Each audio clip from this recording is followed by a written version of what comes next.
Hey everyone, and welcome back to the channel. Today, we're diving deep into one of the most compelling and controversial UFO cases in history. An event often called Brazil's Roswell. We're talking about the Varginha incident. Fasten your seatbelts because this story is a wild ride. It all began on January 20th, 1996, in the small city of Varginha in Minas Gerais, Brazil. Early that morning, residents started reporting strange phenomena. Some saw a bizarre, cigar-shaped object flying erratically and silently through the sky, trailing smoke as if it were damaged. A local farmer claimed he saw it crash. But this was just the beginning. The real story started a few hours later. Around 3 in the afternoon, 3 young women, sisters Lilian and Valkyria Fatima Silva, and their friend Katia Andrade Xavier were walking home through an empty lot. Suddenly, they saw something that would change their lives forever. Crouched by a wall was a creature unlike anything they had ever seen. They described it as being about 4 to 5 feet tall, with dark brown, oily skin, a large, triangular head, and huge, red, almond-shaped eyes that seemed to stare right through them.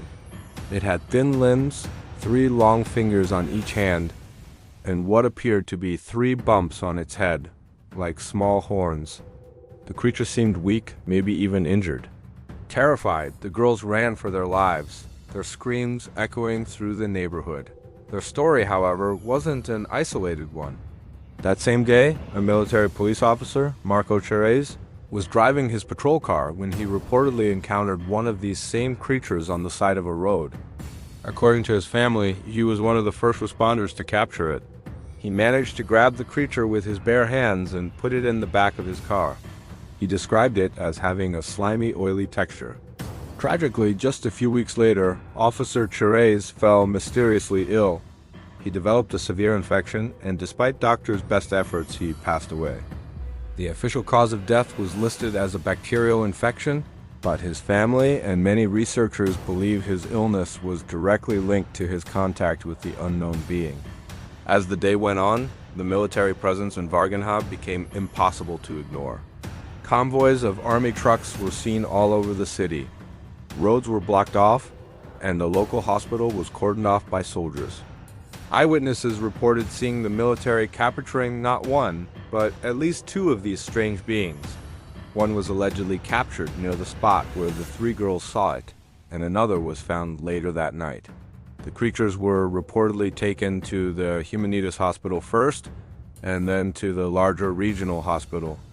Staff at the hospital later spoke off the record, describing a strange, foul odor and a heavy military presence that cleared out an entire wing.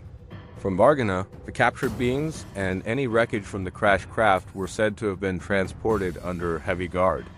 The destination? A military base in the nearby city of Tres Corax, and from there, allegedly, to the University of Campinas, a major research university. What happened to them after that is the subject of intense speculation.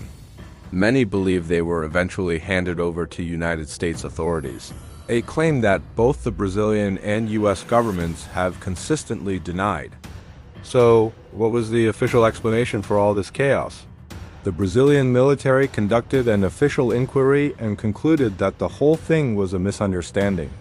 They claimed the 3 young women had simply seen a local homeless man who was mentally disabled, known as Medinho, crouched by the wall. The supposed UFO sighting was attributed to a weather balloon, and the heavy military activity was explained away as a routine transfer of soldiers.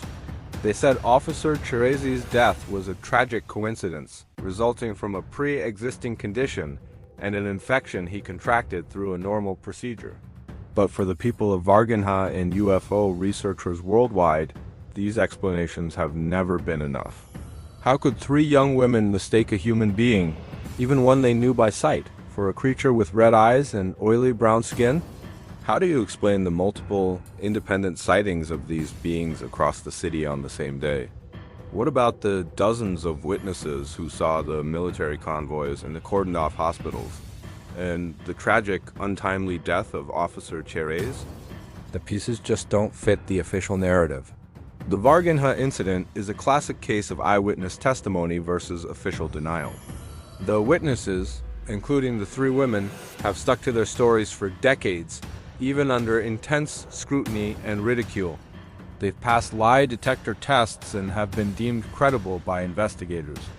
Many researchers who descended on Varginha at the time, like the late ufologist Vittorio Picaccini, gathered a mountain of testimony that corroborated the core elements of the story.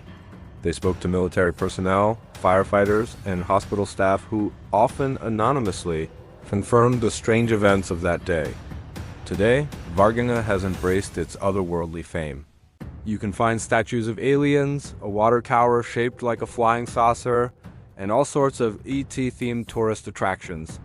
But behind the novelty, the story remains a serious and unsettling puzzle.